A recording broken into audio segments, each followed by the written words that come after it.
Einar, þú ert búin að fá aðstoðarmann með þér eða þeir ráðnir saman í þetta? Við erum báðir aðstoðarmenn, hvort annars. Hvað stendur til núna? Er einhver breyting? Já, við ætlum að bara gera alltaf gott betra og þannig að við ætlum bara að setja á fullt núna og með fundi og fá menn bara til þess að melda sig sem fyrst og setja bara gírinn. Er búið að finna einhver hesta nú þegar?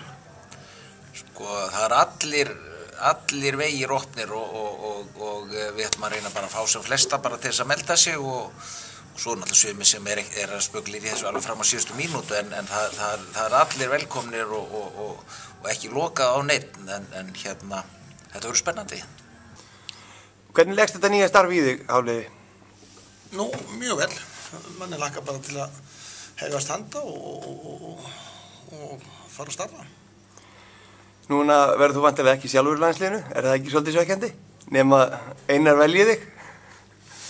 Nei, það er náttúrulega ekki svekkjandi vegna þetta er bara annar hlutar sem að tekur að sér og ég held að þetta sé stór metnaður hjá okkur Einar að sýna það. Það er þetta árangri innan vallar sem utan og ég held að við bara komum til með að fylgja þessu starfi eftir með huga og okkar hjarta og ná þeim árangri og ætlum að gera bara betur heldur en okkar fyririnn hafa gert.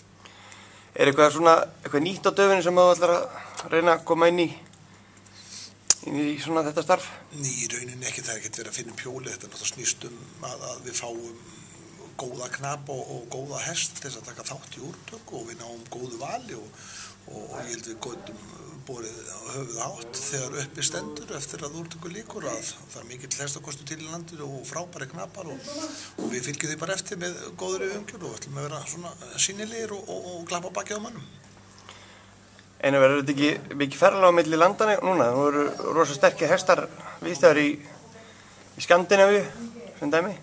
Já, þetta er náttúrulega heimurinn orðinn svo lítill á tækniöld og við ætlum náttúrulega að fylgjast með bara öllum og menn melda sig og vera í sambandi og þannig að þetta verður bara spennandi að fylgjast með hvað kemur upp úr gjörgásóknum. Ég segi bara gangu vel og til hamingju með nýja jobbið, báðir tveir. Takk.